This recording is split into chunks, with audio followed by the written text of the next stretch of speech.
There comes a moment in every man's life when the hardest decision is also the quietest one, the choice to do what is right, even when no one will ever notice. Ethan Caldwell did not think of himself as tired. That was the first thing he misunderstood. Real tiredness, he had learned, didn't announce itself with weakness or complaint. It arrived quietly. It showed up in the way he lingered in the truck after turning off the engine, hand still on the wheel, as if he were waiting for something to ask him to move again. It settled in the pauses he took before answering simple questions. In how often his coffee went cold because he forgot to drink it. He was 47. His body still worked the way it always had. His back held. His hands were steady. He could lift, fix, decide, endure. That wasn't the problem.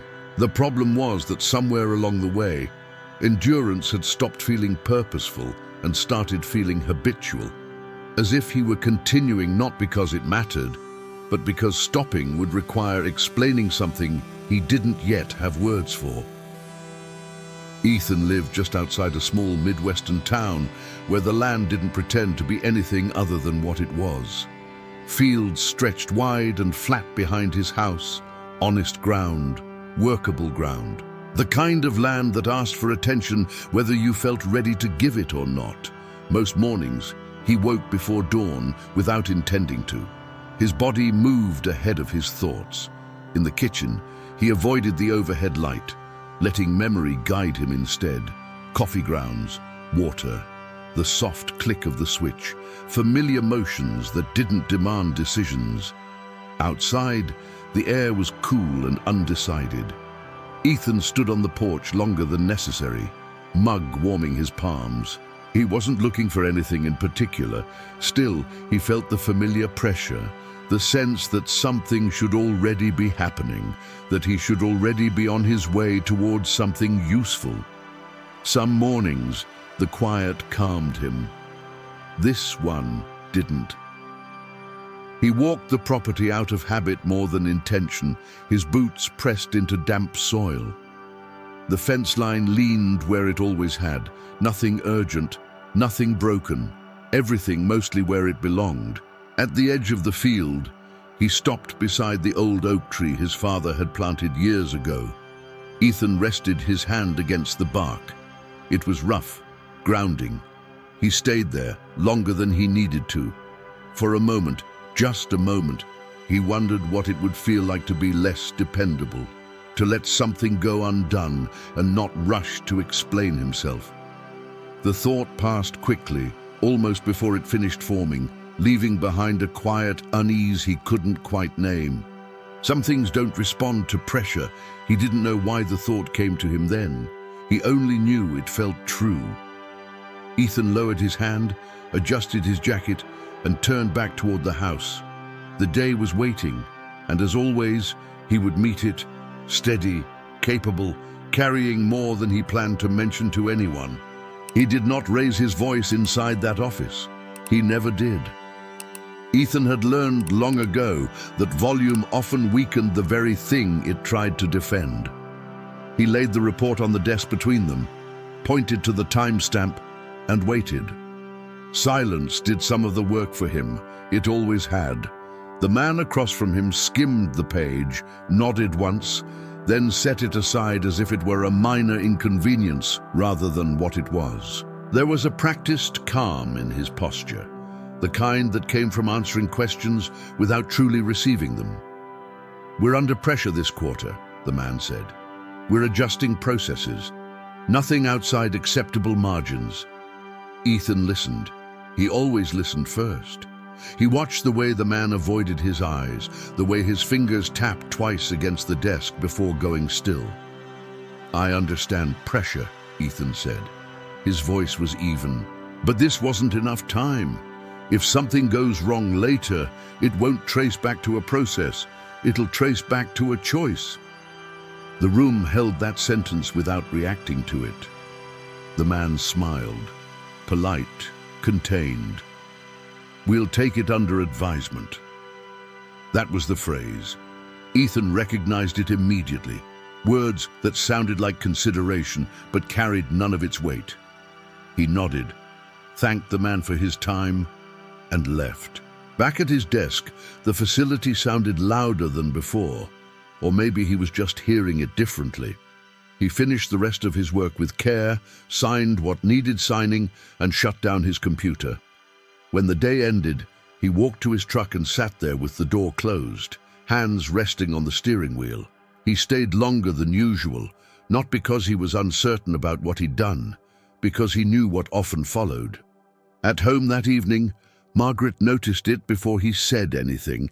She always did. She had a way of reading the space between his movements, the way his jacket stayed on a little longer, the way he stood at the sink, staring into the dark window. "You talked to them," she said quietly, not a question. He nodded. They ate dinner without hurry. The radio played low. Outside, the wind moved through the fields, steady and unseen. When the plates were cleared, Ethan stepped onto the porch alone. The sky was overcast, heavy with the promise of rain that might or might not come. He leaned against the railing and closed his eyes. He did not ask for protection. He did not ask for success. He simply stood there, breathing, allowing the day to settle where it would. Some seasons, he had learned, did not move when pushed. They revealed themselves only after you stopped arguing with them. 2 weeks passed before the meeting request came. It arrived in his email without explanation. A calendar invite, brief, polite, final in its tone. Ethan read it once, then shut the laptop. He already knew. The body often understands before the mind is ready to agree. The meeting itself was short. There were no raised voices, no accusations, just language carefully shaped to sound inevitable, restructuring, alignment, strategic direction. They thanked him for his years of service. They slid the severance paperwork across the table. Ethan took it without comment. He asked one clarifying question, signed nothing, said he would review it at home. When he stood to leave, one of them added, almost as an afterthought, "This isn't personal." Ethan paused at the door. "No," he said gently, "it never is." The drive home felt longer than usual, though the road hadn't changed. Fields blurred past the windows. A flock of birds lifted suddenly from the ditch line, scattering into the grey sky. When he pulled into the driveway, he didn't go inside right away. He sat there, engine off, hands resting in his lap. This, he realized, was the part no one talked about. Not the moment of decision, not the act of doing what was right, but the quiet aftermath, when life continues without applause and you're left alone with the cost. Margaret listened when he told her. She didn't try to soften it. She didn't rush to name silver linings. She moved closer, rested her hand over his, and stayed there. "We'll adjust," she said. "We always do." He believed her. Still, that night, sleep came slowly. Ethan lay awake, listening to the house settle, to the familiar sounds that anchored him. He thought about his father, long gone now, and the things he never said but somehow taught anyway. About standing firm without becoming hard. About carrying responsibility without letting it turn you bitter. Some lessons arrive late, not because they weren't offered earlier, but because a man isn't ready to carry them until he's tired enough to understand their weight. The days that followed did not collapse the way Ethan half expected them to. That surprised him. He woke the next morning at the same hour he always had. His body didn't wait for permission. Habit had its own authority. He stood in the kitchen, coffee brewing, listening to the quiet hum of a house that knew him well. For a moment, his mind reached for the familiar weight of what needed to be done, schedules, responsibilities, decisions waiting for his signature. Then it remembered there was nothing demanding him that morning. The realization didn't feel like relief. Not yet. It felt like standing on a dock after stepping off a boat, the ground steady, but the body still adjusting. He stepped outside as the sun began to lift itself over the fields. The light moved slowly, unhurried. Ethan breathed it in. The air carried that clean, early scent. Soil, grass, something faintly metallic from the dew. He walked the fence line again, not because it needed it, because he did. At the far corner, where the land dipped slightly, he noticed a post leaning more than before. He pressed against it with his shoulder. It gave easily. The earth around it had softened after last week's rain. He fetched a shovel, reset the post, packed the dirt down with deliberate care. The work was simple, honest. It asked only what he could give. When he finished, he stood there longer than necessary, hands resting on the handle of the shovel, chest rising and falling. He wasn't thinking about the facility, or the meeting, or the words that had ended something he'd carried for years. He was thinking, vaguely, without shape, about how strange it felt to be useful without being needed by an institution. That afternoon, a truck pulled into the driveway. Ethan recognized it immediately. Tom Reynolds, a neighbor he'd known most of his life, climbed out slowly, favoring one knee. Tom had always been that way, deliberate, cautious, as if rushing had never earned his trust. "Thought I'd check on you," Tom said, leaning against the tailgate. "Word travels," Ethan nodded. "It does." They stood there a moment, the silence not awkward, but earned. Two men who didn't need to fill space with reassurance. "Hard thing," Tom said finally. "Doing what's right when it costs you." Ethan looked out over the field. "Harder when it doesn't look like it mattered." Tom gave a small shrug. "Sometimes it doesn't look like it did. Sometimes it just takes longer to show." After Tom left, Ethan returned to the house and sat at the kitchen table. The severance papers lay where he'd left them. He read through them carefully this time, not with urgency, but with discernment. He marked questions in the margins, folded the pages neatly when he was done. That evening, he and Margaret ate dinner as the light faded. The conversation stayed close to the ordinary. Groceries, Emily's classroom, Luke's last phone call, but beneath it all was a shared understanding that something had shifted. Later, when the house had gone quiet again, Ethan sat alone with the window open. Crickets sang steadily. Somewhere in the distance, a train horn sounded, low, patient. He bowed his head, not to ask for answers, but to acknowledge something deeper. That doing the right thing had not ruined him. It had simply stripped away an illusion he no longer needed. Some weight, he realized, doesn't disappear when you set it down. It transforms. And for the first time, sin. The weeks settled into a quieter rhythm than Ethan had expected. Not easier, just slower. The kind of slowing that left space for thoughts he had learned to step around rather than face. Without the pressure of a fixed schedule, time stretched in unfamiliar ways, exposing the edges of things he'd kept neatly contained for years. Some mornings, Ethan sat at the kitchen table long after his coffee had gone cold, staring out the window without focusing on anything in particular. It wasn't restlessness. It was something closer to disorientation, as if the ground beneath him had shifted just enough to make him cautious with his next step. Margaret noticed. She always did, but she didn't ask questions right away. She moved through the house with the same steady presence she always had, giving him room without withdrawing it. That restraint mattered more than reassurance would have. Ethan took on a few small consulting jobs, nothing permanent, enough to stay engaged, enough to remind himself that he still had something to offer. Still, there were moments when doubt slipped in quietly, uninvited. He would catch himself wondering, briefly, almost guiltily, whether staying silent that day at work would have been easier, whether all of this had been necessary. The thought never lasted long, but it lingered just enough to unsettle him. He didn't like questioning the choice. He liked it even less that part of him wanted to. One afternoon, while driving into town for supplies, He passed the facility. The building looked unchanged. Trucks moved in and out, life continuing as if nothing had happened. For a moment, something tight formed in his chest. Not anger, something closer to being replaced without ceremony. He let his foot ease off the accelerator, then pressed it down again. The moment passed, but it left a faint residue behind.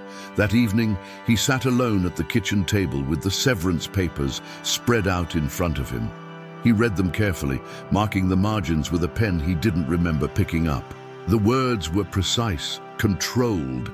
They explained everything except how it felt to be quietly dismissed for doing what had seemed necessary. Later, when the house had gone still, Ethan rested his forearms on the table and bowed his head, not to ask for answers, not to argue, just to acknowledge the weight of the day without pretending it didn't exist. Some seasons don't move when pushed. He stayed there a while, letting the thought settle without forcing it to mean anything more. Then he folded the papers neatly, turned off the light, and went to bed, carrying the doubt with him, but no longer fighting it. Spring arrived without ceremony. There was no clear moment when Ethan could say it had begun. The ground simply softened. The air held warmth a little longer each afternoon. Green appeared in places he hadn't been watching closely. The season did not announce itself. It waited to be noticed. Ethan noticed, but without the quiet satisfaction he expected. Instead, there was a faint restlessness he couldn't quite place. He took longer walks in the evenings, not to clear his mind. It wasn't crowded, but because movement kept him from sitting too long with thoughts that felt unfinished. Some nights, he returned home unsettled without knowing why. Margaret joined him on one of those walks, her hand finding his as naturally as it always had.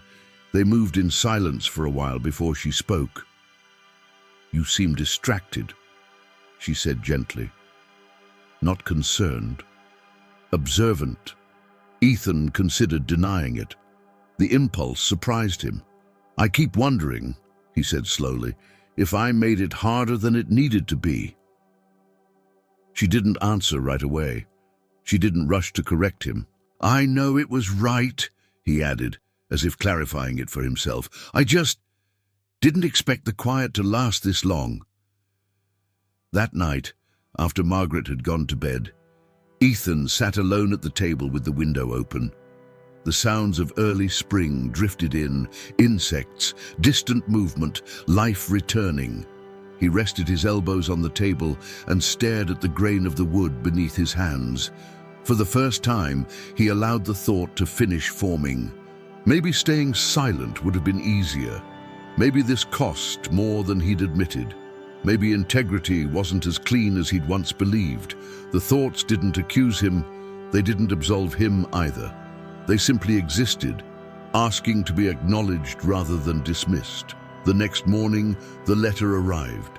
It was folded carefully, deliberate in its presence. The facility had failed an external audit.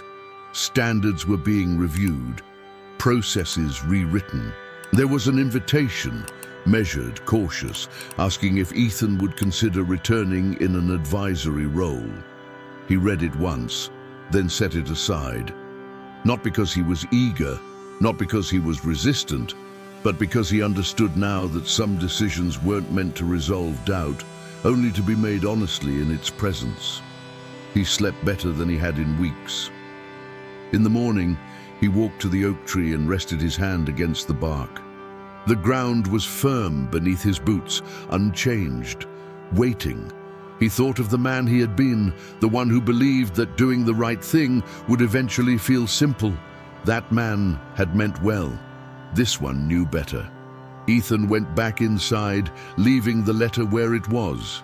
For now, that was enough. Summer arrived gradually without insisting on itself. The heat came in layers. Mornings stayed cool long enough to make the day feel manageable. By afternoon, the sun pressed down steadily, asking for patience rather than endurance. Ethan adjusted without thinking much about it. Earlier starts, longer pauses, less resistance. He noticed changes in himself that he couldn't trace to any single decision. His shoulders no longer lifted when the phone rang. He breathed more slowly, even when conversations turned uncertain. It wasn't confidence. That word felt too deliberate. It was something quieter, something that didn't need reinforcement, trust, maybe, or acceptance. He didn't settle on either. One afternoon, he stood at the fence he had repaired months earlier. The post was firm now, holding easily. He leaned against it lightly, testing it without intention. It held. He stayed there a moment, hand resting on the wood, unsure why that mattered to him. He smiled anyway. Margaret watched him from the porch more often these days. Not with concern, with curiosity. One evening, as they rinsed dishes side by side, she said, "You don't seem as split." He dried his hands on a towel, then stopped. "I think," he said, then paused. The words didn't come all at once. "I think I spent a long time trying to be what I thought was needed." She waited. "And now?" she asked. He shrugged slightly.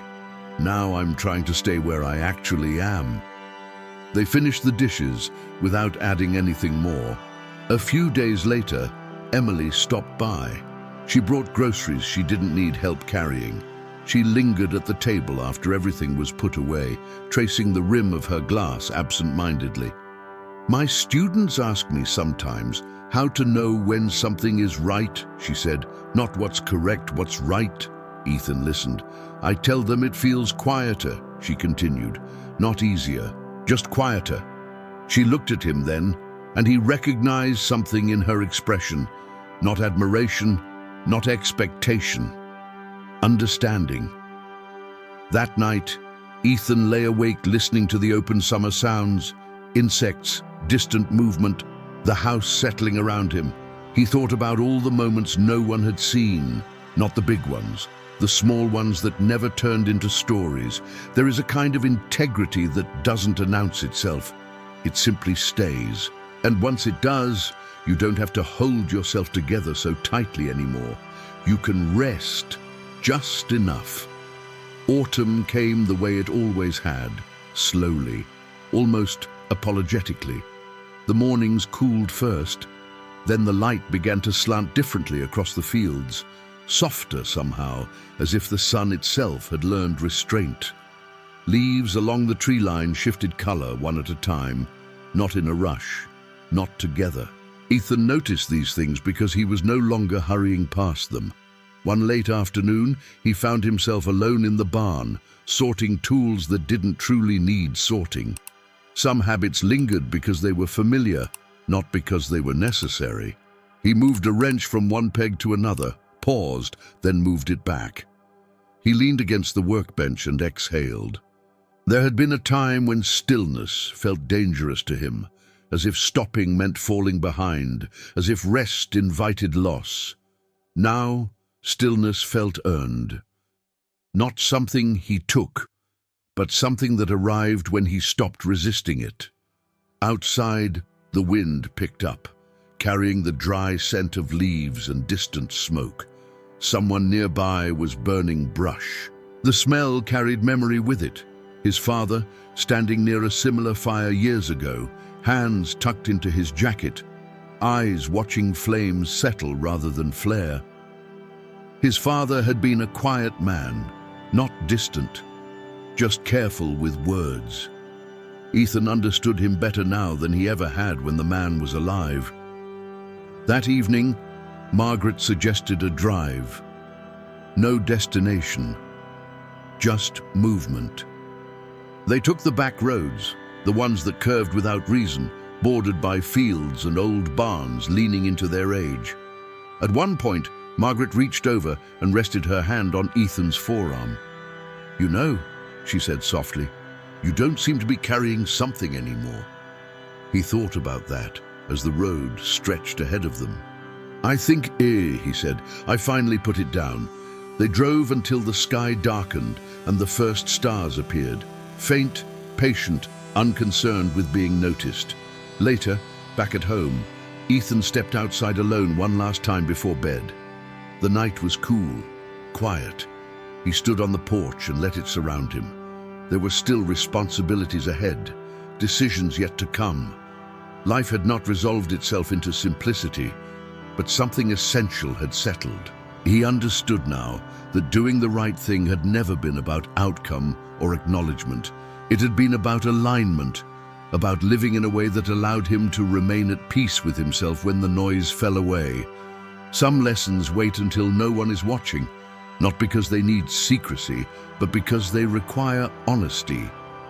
Ethan stood there a moment longer, then went inside, closing the door gently behind him.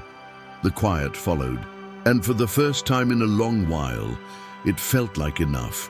Winter came in quietly, not all at once, not with spectacle, just a sharper edge to the air, frost lingering a little longer on the ground, the fields pulling inward, resting without apology. Ethan noticed it the way he noticed most things now, without urgency. He moved more slowly, not because his body demanded it, but because his life no longer rushed him. He paused before answering questions. He let silence remain when it wanted to. He stopped filling space just to prove he was still useful. One evening, after a light snowfall, he stepped onto the porch before dusk. The world had gone still in that particular winter way. Sound softened, movement reduced to what mattered. His breath showed briefly, then disappeared. Margaret joined him. She didn't speak right away. She never rushed moments like this. "You all right?" she asked. Eventually, Ethan nodded.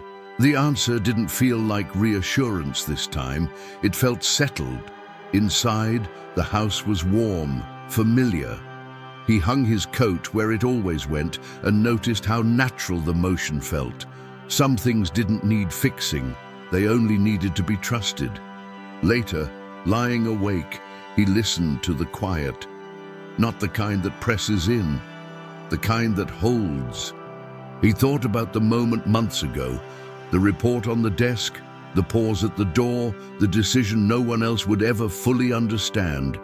He didn't replay it with pride or regret.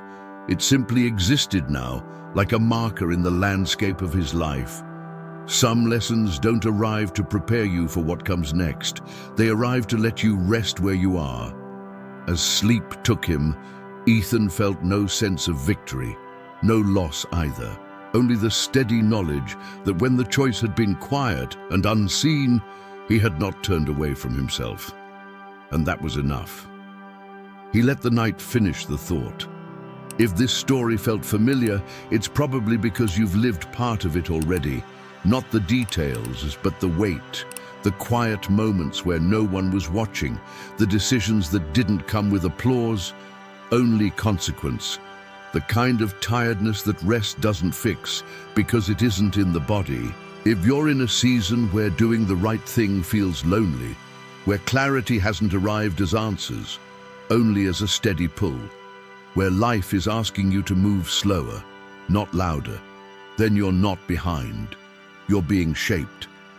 This channel exists for that exact space, not to motivate, not to explain life, but to sit with it, patiently, honestly, until something settles.